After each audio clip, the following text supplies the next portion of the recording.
Hola de nuevo, bienvenido y bienvenida a Lectura en Voz Alta. El día de hoy continuamos con el libro La interpretación de los sueños. Iniciamos en el capítulo 1, inciso E, justo donde nos habíamos quedado. Este inciso nos habla de las particularidades psicológicas del sueño. Comenzamos. En la consideración científica del sueño partimos del supuesto de que este es un resultado de nuestra propia actividad psíquica. Es verdad que los sueños, una vez terminados, nos aparecen como algo ajeno, cuya paternidad nos apuramos tampoco a confesar que en alemán tanto decimos me ha ocurrido un sueño cuanto he soñado. ¿A qué se debe esta ajenidad psíquica del sueño? De acuerdo con nuestras elucidaciones sobre las fuentes del sueño, tenemos que pensar que no la determina el material que ha llegado a su contenido. En efecto, en buena medida es común a la vida onírica y a la vida de vigilia. Podemos preguntarnos si no son modificaciones de los procesos psíquicos sobrevenidas en el sueño las que despiertan esa impresión. Quizá podamos buscar allí una caracterización psicológica del sueño. Nadie ha destacado con mayor vigor la diversidad de esencia entre vida onírica y vida de vigilia, ni se ha empeñado en razonamientos más vastos que G. T. Fechner en algunas observaciones de sus Elemente de Psychophysique. Opina que ni la simple disminución de la vida psíquica consciente por debajo del umbral principal, ni el retraimiento de la atención respecto de las influencias del mundo exterior bastan para esclarecer las peculiaridades de la vida onírica en relación con la vida de vigilia. Conjetura que el escenario de los sueños es otro que el de la vida de representaciones de la vigilia. Si el escenario de la actividad psicofísica fuese el mismo en el dormir y en la vigilia, el sueño, a mi juicio, no podría ser sino una continuación de la vida de representaciones de vigilia. Se mantendría en un grado de intensidad inferior que el de ésta, pero por lo demás debería compartir su material y su forma. Ahora bien, nada de eso sucede. No sabemos con claridad qué entienda Fechner con ese cambio de teatro de la actividad psíquica, pero también es cierto que nadie, por lo que yo sé, emprendió el camino cuyo rumbo él mostraba con esa observación. Debemos excluir una interpretación anatómica en el sentido de la localización fisiológica, cerebral o aún referida a la estratificación histológica de la corteza del cerebro. Pero quizá la idea de Fechner resulte certera y fecunda si la referimos a un aparato anímico compuesto por varias instancias interpoladas, una detrás de otra. Otros autores se han contentado con destacar una u otra de las particularidades psicológicas aprehensibles de la vida onírica, convirtiéndolas en el punto de partida de intentos de explicación más vastos. Con acierto, se ha observado que una de las principales peculiaridades de la vida onírica se presenta ya en el estado del adormecimiento y ha de verse en ella el fenómeno preparatorio del dormir. Lo característico del estado de vigilia es, según Schleiermacher en 1882, que la actividad de pensamiento se cumple en conceptos y no en imágenes. Ahora bien, el sueño piensa principalmente por imágenes, y puede observarse que cuando se aproxima al momento del dormirse, y en el mismo grado en que las actividades voluntarias se muestran dificultadas, surgen representaciones involuntarias que pertenecen todas a la clase de las imágenes. La incapacidad para este trabajo de representaciones que experimentamos como voluntario e intencional y el surgimiento de imágenes regularmente asociado con esa dispersión. He ahí dos caracteres que se reiteran en el sueño y que después del análisis psicológico de éste habremos de reconocer como caracteres esenciales de la vida onírica. Acerca de estas imágenes, las alucinaciones hipnagógicas, averiguamos ya que por su contenido son idénticas a las imágenes oníricas. El sueño, entonces, piensa de manera predominante, aunque no exclusiva, por imágenes visuales. Trabaja además en imágenes auditivas y en menor medida con las impresiones de los otros sentidos. También es mucho en el sueño lo que simplemente se piensa o se representa, subrogado en tal caso probablemente por restos de representaciones palabra, de idéntico modo que en la vigilia. No obstante, lo único característico del sueño son esos elementos de contenido que se comportan como imágenes, vale decir, se asemejan más a percepciones que a representaciones mnémicas. Dejando de lado las discusiones acerca de la naturaleza de la alucinación, bien conocidas de todos los psiquiatras, podemos enunciar, siguiendo a todos los autores expertos en la materia que el sueño alucina, reemplaza pensamientos por alucinaciones. En este sentido, no hay diferencia alguna entre representaciones visuales y acústicas. Se ha observado que si nos adormecemos con el recuerdo de una serie de notas musicales, ese recuerdo se transforma, una vez dormidos profundamente, en la alucinación de esa misma melodía. Y si después recobramos el sentido, lo cual puede alternar varias veces con el adormecerse, la alucinación deja lugar de nuevo a la representación mnémica más débil y cualitativamente diversa. La mudanza de la representación en la alucinación no es la única divergencia del sueño con un pensamiento de vigilia que le correspondiera. Mediante esas imágenes el sueño crea una situación, figura algo como presente, dramatiza una idea, según la expresión de Spita, en 1882. No obstante, la caracterización de este aspecto de la vida onírica solo es completa si se añade que en sueños no nos parece estar pensando, sino que nos parece estar vivenciando.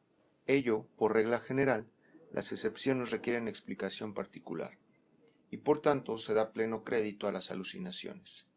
La afirmación crítica de que no hemos vivenciado nada de eso, sino que solo lo hemos pensado, soñado, de una manera peculiar, sobreviene después del despertar.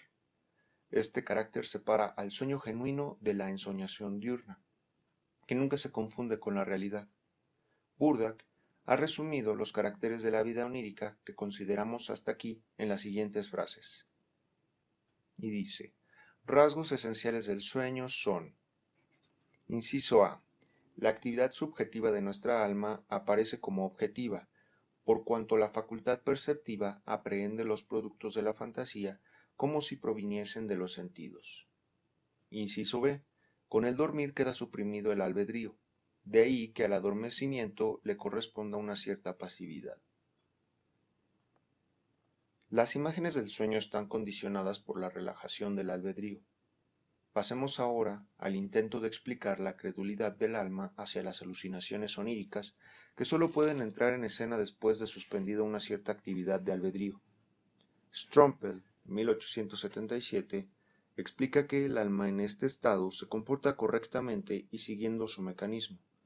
Los elementos del sueño no son meras representaciones, sino vivencias del alma verídicas y reales, tal como se presentan en la vigilia por mediación de los sentidos. Mientras que el alma vigilante piensa y representa por imágenes de palabra y por el lenguaje, en el sueño ella piensa y representa por imágenes de sensación reales. Y en el sueño viene a agregarse a esto una conciencia espacial, en la medida en que, como en la vigilia, sensaciones e imágenes son trasladadas a un espacio exterior. Por eso debe admitirse que respecto de sus imágenes y percepciones, el alma se encuentra en sueños en idéntica situación que en la vigilia. Y si no obstante en sueños se equivoca, ello se debe a que en el estado del dormir falta el único criterio que permite distinguir las percepciones sensoriales según sean dadas desde fuera o desde adentro. No puede someter sus imágenes a la única prueba que mostraría su realidad objetiva. Además, desdeña la diferencia entre imágenes intercambiables caprichosamente y aquellas otras en que no cabe esa arbitrariedad. Yerra porque no puede aplicar la ley de la causalidad al contenido de su sueño. En suma, su apartamiento del mundo exterior contiene también la razón de su creencia en el mundo subjetivo de los sueños. A las mismas conclusiones llega Delboff después de desarrollos psicológicos en parte divergentes, en 1885. Prestamos a las imágenes oníricas la creencia en la realidad porque en el dormir no tenemos otras impresiones con que pudiéramos compararlas, porque estamos desligados del mundo exterior. Pero si creemos en la verdad de estas alucinaciones, no es por la imposibilidad de emprender exámenes mientras dormimos. El sueño puede fingir todos esos exámenes, puede mostrarnos, por ejemplo, que tocamos la rosa vista, y por cierto soñamos con ello. Según Dolboff, no existe ningún criterio concluyente para saber si algo es un sueño o una realidad de vigilia, salvo, y esto solo con universalidad práctica, el hecho del despertar. Declaro que fue espejismo todo lo que viví, después de que me hube dormido, cuando, ya despierto, observo que yazgo desvestido en mi lecho. Mientras dormía tuve por verdaderas las imágenes de mis sueños a causa del hábito de pensamiento, que a su vez no pude adormecerse, el cual me hace suponer un mundo exterior frente al que pongo en oposición mi yo. Elevado así el extrañamiento respecto del mundo exterior a la condición de factor determinante en el moldeamiento de los caracteres más salientes de la vida onírica, vale la pena citar algunas finas observaciones del viejo Burdak, que echan luz sobre la relación del alma durmiente con el mundo exterior y nos precaven de sobreestimar las inferencias antes expuestas. Y dice Burdak: el dormir sobreviene sólo a condición de que el alma no sea incitada por estímulos sensoriales. Pero la condición del dormir no es tanto la ausencia de estímulos sensoriales cuanto, más bien, la falta de interés en ellos. Y aún muchas veces es necesaria una impresión sensorial que apacigüe el alma. El molinero solo se duerme cuando oye el traqueteo de su molino. Y aquellos que por precaución consideran preciso encender una candela de noche no pueden dormirse en la oscuridad. Durante el dormir, el alma se aísla del mundo exterior y se retira a la periferia. Empero, el nexo no se interrumpe del todo. Si mientras dormimos no oyésemos ni sintiésemos, y ello ocurriese sólo luego de despertar, pues no nos despertaríamos. Y una prueba más de la permanencia de la sensación es el hecho de que nunca nos despertamos por la mera intensidad sensorial de una impresión, sino por su resonancia psíquica. Una palabra indiferente no despierta al que duerme, pero si se lo llama por su nombre, volverá en sí. Por tanto, el alma dormida distingue entre las sensaciones. Por eso, podemos despertarnos también a raíz de la ausencia de un estímulo sensorial, cuando esta ausencia atañe a un asunto importante para la representación. Así, hay quienes se despiertan cuando se extingue la candela nocturna y el molinero lo hace cuando cesa el ruido de su molino. Vale decir, cuando se suspende la actividad sensorial, lo cual presupone que ésta era percibida, aunque como indiferente o más bien como algo que por ser satisfactorio no traía sobresalto al alma. Y aun así quisiéramos prescindir de estas objeciones nada desdeñables. Deberíamos confesar que las propiedades de la vida onírica, apreciadas hasta aquí y que han sido derivadas del apartamiento respecto del mundo exterior, no pueden dar entera razón de su ajenidad, porque si así fuere, debería ser posible reconvertir las alucinaciones del sueño en representaciones y las situaciones oníricas en pensamientos, resolviendo de este modo la tarea de la interpretación del sueño.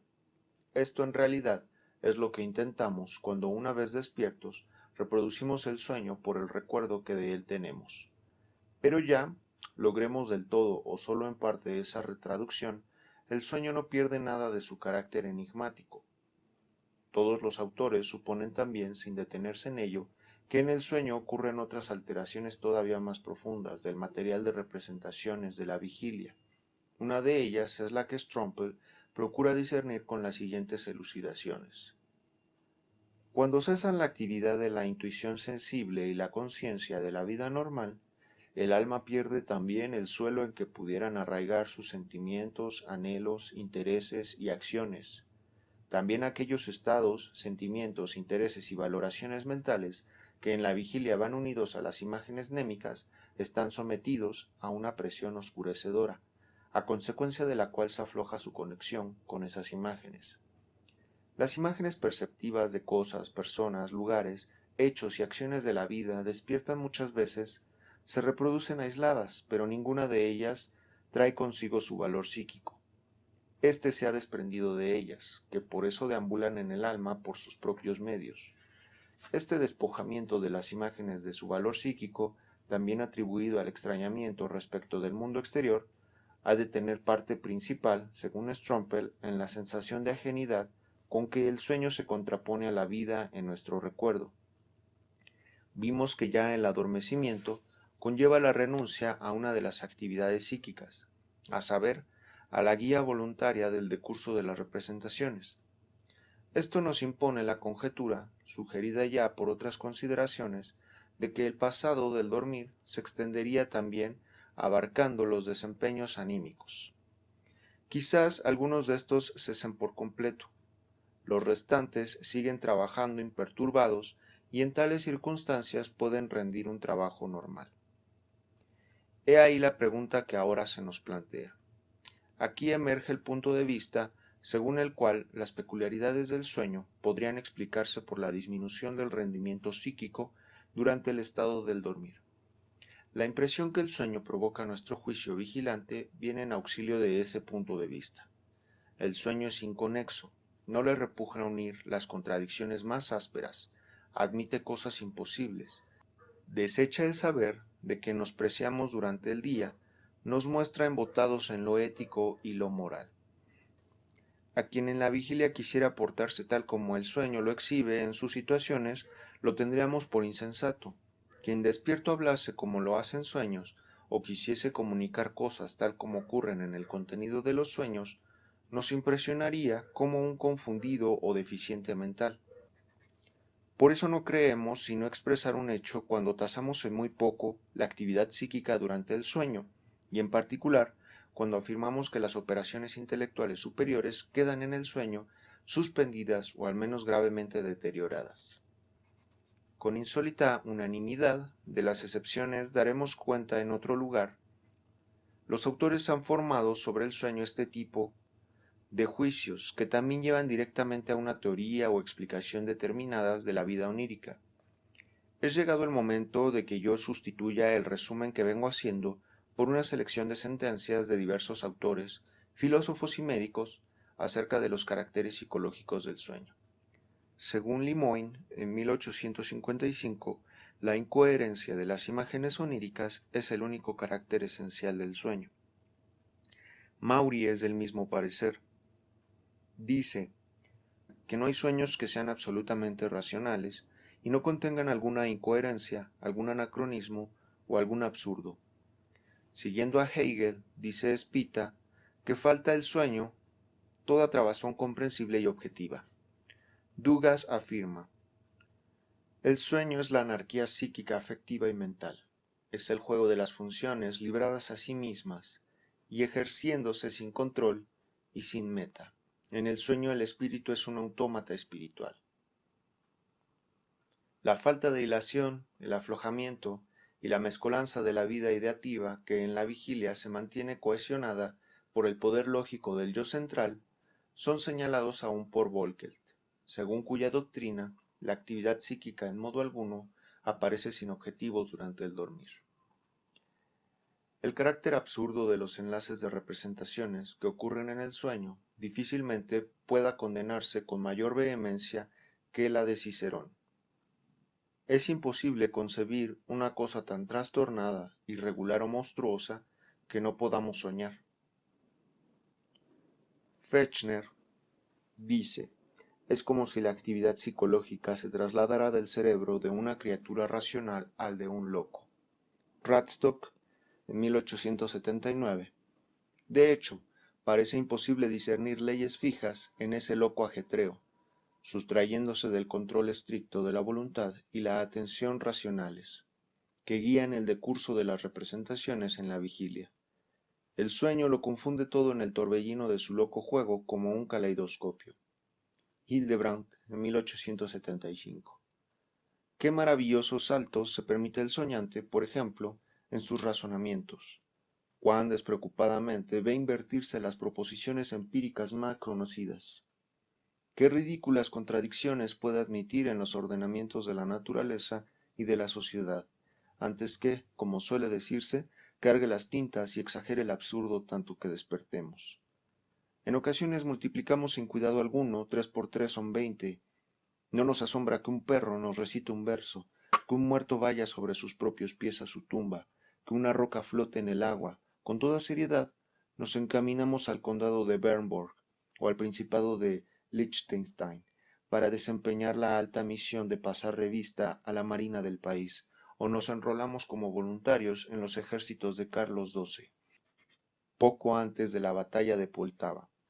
Dice Vince, 1878, con la mira puesta en la teoría de los sueños que se desprende de estas impresiones. Entre 10 sueños, por lo menos, 9. Tienen contenido absurdo. En ellos, acoplamos personas y cosas que no tienen entre sí la menor relación. Y un instante después, como en un caleidoscopio, el agrupamiento ha cambiado. Si es posible, ahora será más insensato y loco que antes, y así prosigue el juego cambiante del cerebro, no dormido por completo hasta que despertamos, y pasándonos la mano por la frente nos preguntamos si de hecho poseemos todavía la facultad de representación y pensamientos racionales. Maury, en 1878, establece, en cuanto al nexo de las imágenes oníricas con los pensamientos de la vigilia, una comparación muy impresionante para el médico. La producción de estas imágenes que en el hombre despierto nacen, casi siempre por obra de la voluntad, es para la inteligencia lo que ciertos movimientos de la corea y las afecciones paralíticas son para la motilidad. Apenas hace falta citar las manifestaciones de los autores, que retoman ese enunciado de Maury, extendiéndolo a cada una de las operaciones psíquicas superiores. Según Strompel, en el sueño retroceden incluso, desde luego, cuando el absurdo no es palmario.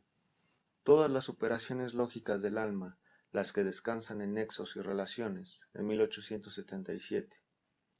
De acuerdo con Spita, en 1882, en el sueño las representaciones parecen sustraerse por completo a la ley de causalidad. Radstock, en 1879, y otros destacan la debilidad del juicio y del razonamiento, característica del sueño. Según Jodl, en 1896, en el sueño no hay crítica ni enmienda alguna de una serie perceptiva por el contenido de la conciencia total.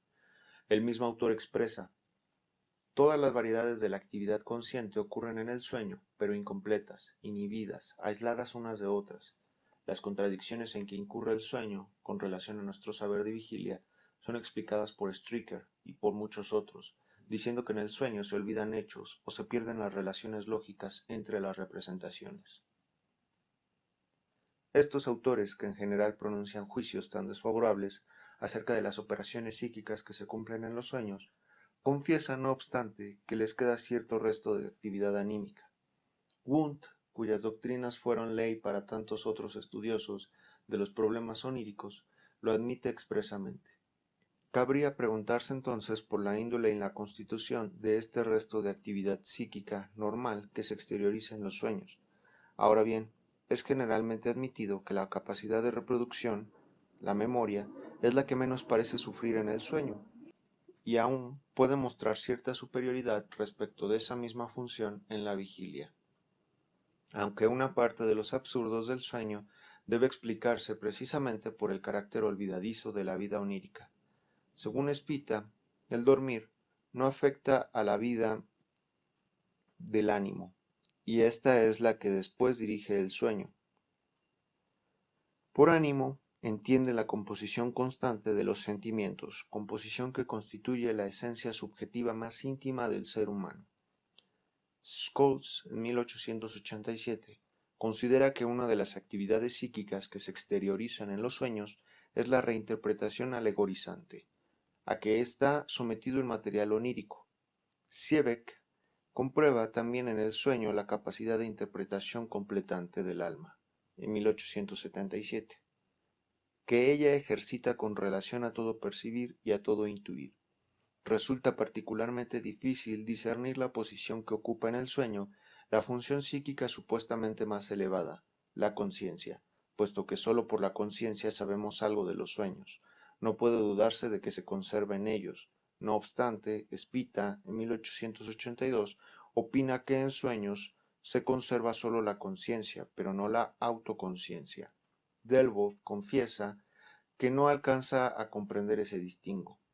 Las leyes de la asociación, siguiendo las cuales se enlazan las representaciones, presiden también las imágenes oníricas, y aun su imperio se trasluce con mayor pureza y vigor en los sueños.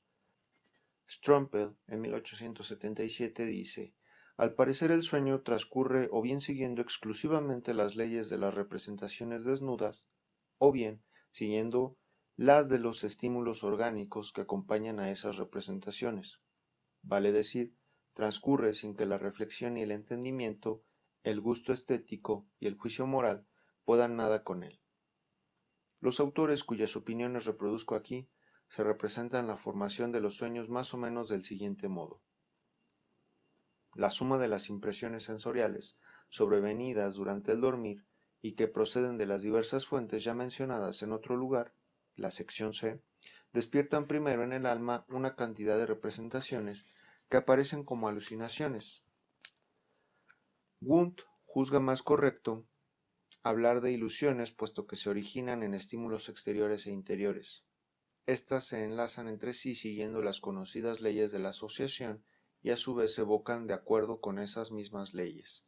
Una nueva serie de representaciones o imágenes y el conjunto del material es elaborado después por lo que aún queda en actividad de la capacidad ordenadora y pensante del alma. Todo lo bien que pueda hacerlo, solo que todavía no se ha logrado penetrar los motivos por los cuales la suscitación de las imágenes no provenientes de afuera se cumple siguiendo una u otra de las leyes de la asociación.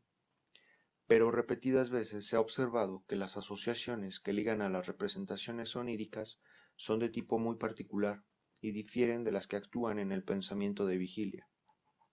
Así Volkelt dice en 1875 que en los sueños las representaciones se dan caza y se apresan unas a otras de acuerdo con semejanzas contingentes y nexos apenas perceptibles. Todos los sueños están penetrados de tales asociaciones desaliñadas y arbitrarias. Maury atribuye el máximo valor a este carácter de la conexión de las representaciones que le permite trazar una estricta analogía entre la vida onírica y ciertas perturbaciones mentales. Discierne dos caracteres principales del delirio. Número 1. Una acción espontánea y como automática del espíritu. Número 2. Una asociación de ideas viciosa e irregular. Del propio Maury proceden dos notables ejemplos de sueños en que la mera homofonía de las palabras promovió el enlace de las representaciones oníricas. Cierta vez soñó que emprendía una peregrinación a Jerusalén o a la Meca y después de muchas peripecias se encontraba en casa del químico Pelletier. Luego de conversar, éste le dio una pala de zinc que en el fragmento de sueño que siguió se convirtió en su gran espada de combate.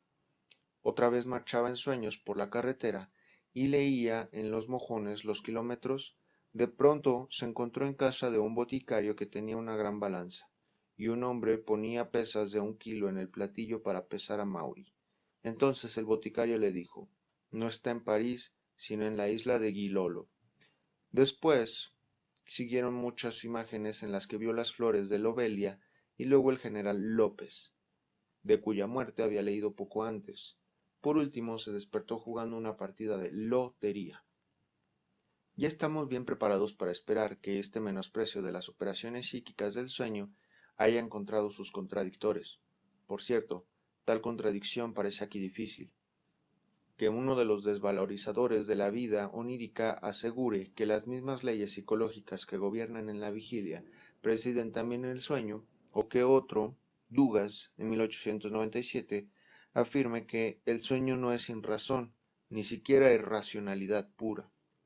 Poco significa en la medida en que ninguno de los dos se toma el trabajo de armonizar esta apreciación con la anarquía psíquica y la disolución de todas las funciones en el sueño, tal como ellos mismos las describieron, pero otros parecen haber vislumbrado la posibilidad de que la locura del sueño quizá no carezca de método, quizá no sea sino disimulo, como el del príncipe de Dinamarca, a cuya locura alude el inteligente juicio aquí citado. Estos autores tienen que haber evitado el juzgar por las apariencias, o bien la apariencia que el sueño les ofreció fue otra.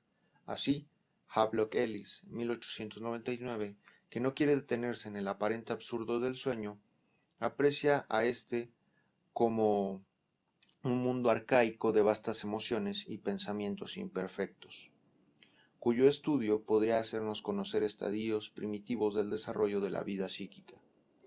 James Sully, 1893, defiende esta concepción sobre el sueño, de manera todavía más amplia y profunda. Sus veredictos merecen mayor consideración aún si reparamos en que él estaba convencido, como quizá ningún otro psicólogo, de la oculta sensatez del sueño. Ahora bien, nuestros sueños son un medio para conservar estas personalidades sucesivas anteriores. Cuando estamos dormidos, retrocedemos a las viejas maneras de ver y sentir las cosas, a los impulsos y actividades que nos dominaron hace mucho tiempo. Un pensador como Delboff afirma, aunque no justificadamente, pues no aporta pruebas que refuten las ofrecidas en contrario, en el sueño, y exceptuando la percepción, todas las facultades del espíritu, inteligencia, imaginación, memoria, voluntad, moral, permanecen intactas en su esencia, solo que se aplican a objetos imaginarios y móviles. El soñante es un actor que juega a voluntad los papeles de locos y sabios, de verdugos y víctimas, de enanos y gigantes, de demonios y ángeles.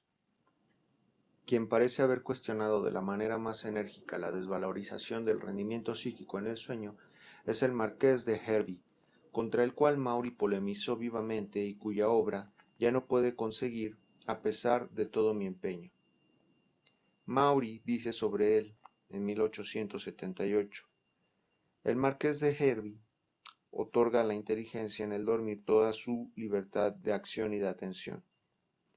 Y para él aparentemente el dormir solo consiste en la conclusión de los sentidos, en que éstos se cierren al mundo exterior, de modo que, según su manera de ver, el hombre que duerme no se distingue mucho del que, taponando sus sentidos, deja vagar su pensamiento.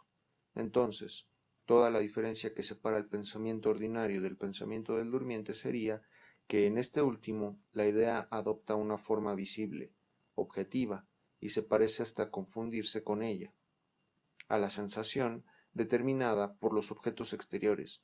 El recuerdo reviste la apariencia del hecho presente.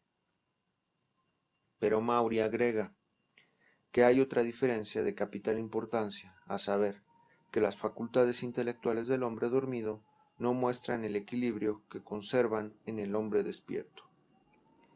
En Bashid, en 1911, que nos proporciona un mejor conocimiento del libro de Hervey, hallamos que este autor se expresa del siguiente modo, en 1867, acerca de la aparente incoherencia de los sueños. La imagen del sueño es la copia de la idea. Lo principal es la idea, la visión es sólo accesoria. Establecido esto, hay que saber seguir la marcha de las ideas, hay que saber analizar el tejido de los sueños. Entonces, la incoherencia se hace comprensible. Las concepciones más fantásticas se convierten en hechos simples y perfectamente lógicos. Los sueños más extravagantes encuentran incluso una explicación muy lógica cuando se los sabe analizar. J. Stark, 1913, ha señalado que un autor antiguo, desconocido para mí, defendió una solución semejante para la incoherencia del sueño. Escribía Wolf Davidson en 1799. Las extrañas discontinuidades de nuestras representaciones oníricas tienen todo su fundamento en la ley de asociación, solo que esta conexión suele producirse en el alma de manera muy oscura, y así creemos observar discontinuidades donde no las hay. La escala de la apreciación del sueño como producto psíquico muestra, en la bibliografía, un amplio registro. Va desde el menosprecio más profundo, cuyas expresiones hemos citado, pasando por la sospecha de un valor todavía no descubierto, hasta la sobrevaloración, que sitúan al sueño por encima de los rendimientos de la vida de vigilia. Hildebrand, quien como sabemos, esboza en 3 antinomías la característica psicológica de la vida onírica. Resume en la tercera de esas oposiciones los puntos extremos de dicha serie. Es la que enfrenta a una elevación, una potenciación que no pocas veces llega al virtuosismo, con una minoración y un debilitamiento de la vida anímica que a menudo decae por debajo del nivel de lo humano. En lo que atañe a lo primero, ¿quién no podría corroborar por su propia experiencia que en las creaciones y urdiumbres del genio de los sueños suelen manifestarse una profundidad e intimidad del ánimo, una delicadeza de la sensación, una claridad en las intuiciones, una finura de observación, una justeza en el chiste, tales que modestamente admitiríamos no poseerlas como propiedad constante en la vida de vigilia? El sueño tiene una poesía maravillosa, una alegoría certera, un humor incomparable, una ironía refinadísima. contempla el mundo bajo una luz peculiarmente idealizadora y suele potenciar el efecto de sus manifestaciones gracias a una comprensión más perspicaz de la esencia que ellas tienen por base. Nos presenta la belleza terrena con un fulgor verdaderamente celestial, lo excelso con majestad suprema, lo que por experiencia tememos bajo la figura más horripilante, lo ridículo con una comicidad indescriptiblemente total, y hay veces en que, ya despiertos, una cualquiera de estas impresiones perdura con tanta plenitud en nosotros que damos en pensar que el mundo real nunca nos ha ofrecido nada semejante. Cabe preguntarse si verdaderamente aquellas observaciones menospreciadoras y esta alabanza entusiasmada se refieren al mismo objeto. ¿Han descuidado unos los sueños tontos y otros los profundos y perspicaces? Y si ocurren ambas clases de sueños, los que merecen uno u otro de esos juicios, ¿no parece ocioso buscar una caracterización psicológica del sueño? ¿No bastaría con decir que en sueños todo es posible, desde el más profundo desfallecimiento de la vida psíquica hasta una elevación inhabitual en la vigilia? Muy cómoda sería esta solución, pero tiene algo en contra. Los esfuerzos de todos los investigadores del sueño parecen presuponer que en efecto existe una caracterización de los sueños universalmente válida en sus rasgos esenciales y que debería salvar estas contradicciones. Es innegable que las operaciones psíquicas del sueño han encontrado reconocimiento más cálido y dispuesto en aquel periodo intelectual ya transcurrido, en que la filosofía y no las ciencias naturales exactas dominaban sobre los espíritus. Veredictos como el de von Schubert, 1814, para quien el espíritu se liberaba en el sueño de su arrojamiento por la naturaleza exterior. El alma se sacudía las cadenas de la sensibilidad, y juicios parejos de Fichte, el joven, entre otros, todos los cuales presentan al sueño como el ascenso de la vida psíquica a un nivel superior. Hoy nos parecen casi inconcebibles en nuestros días, no los repiten sino místicos y beatos. Cuando se impuso el modo de pensar de las ciencias naturales, sobrevino una reacción en la apreciación del sueño. Precisamente los autores médicos tienen la mayor proclividad a juzgar ínfima y sin valor la actividad psíquica en los sueños, mientras que los filósofos y observadores no profesionales, psicólogos y aficionados, cuyas contribuciones justamente en este acuerdo con las intuiciones del pueblo, el valor psíquico de los sueños. Quien se incline por menospreciar el rendimiento psíquico en los sueños, dará desde luego preferencia en su etiología a las fuentes somáticas de estímulo. En cambio, quienes creen que el alma soñante conserva la mayor parte de sus facultades de vigilia no tienen, por supuesto, motivo alguno para no concederle también la capacidad de la incitación autónoma del soñar. Entre los rendimientos superiores que aún mediante una comparación desapasionada podemos ensayar, atribuir a la vida onírica, el de la memoria es el más notable. Hemos tratado con detalle las experiencias que lo aprueban, no raras por cierto, en la sección B. Otro privilegio del sueño, muy apreciado por autores antiguos, a saber, que pueden derrogar soberanamente las distancias en el tiempo y el espacio, se reconoce con facilidad como una ilusión. Este privilegio es, según observa Hildebrand en 1875, precisamente ilusorio. El soñar recorre libremente el tiempo y el espacio, no de otro modo que el pensamiento de vigilia, justamente porque no es sino una forma de éste. Con relación a la temporalidad se afirma que el sueño gozaría todavía de otro privilegio. Aun en otros sentidos sería independiente del tiempo. Sueños como el comunicado por Maury sobre su ejecución en la guillotina parecen probar que el sueño puede comprimir en un corto lapso un contenido perceptivo mucho mayor del que nuestra actividad psíquica de vigilia puede dominar en el contenido de su pensamiento. No obstante, esta conclusión ha sido impugnada con múltiples argumentos, desde las reflexiones de Lorraine en 1894 y Heger en 1895 sobre la aparente duración de los sueños. Se ha tratado en torno de ello una interesante discusión que por lo que parece no ha alcanzado todavía el esclarecimiento definitivo en esta enredada y profunda cuestión. Que el sueño es capaz de retomar los trabajos intelectuales del día y llegar a una solución no alcanzada en este, que puede resolver dudas y problemas y en poetas y compositores constituir la fuente de nuevas inspiraciones, parece indiscutible en virtud de numerosos informes y la recopilación preparada por Chabannes en 1897. Pero si no el hecho, al menos de modo de concebirlo, está expuesto a muchas dudas que rozan los fundamentos mismos. Por último, la postulada virtud adivinatoria del sueño es objeto de disputas en que objeciones difícilmente salvables tropiezan con reafirmaciones repetidas con tenacidad, pero con plena justificación se evita desconocer todo lo fáctico referido a este tema, porque para una serie de casos parece próxima una explicación psicológica natural. Bueno, ese fue el inciso E, particularidades psicológicas del sueño. Gracias por visitar Lectura en Voz Alta. Hasta la próxima.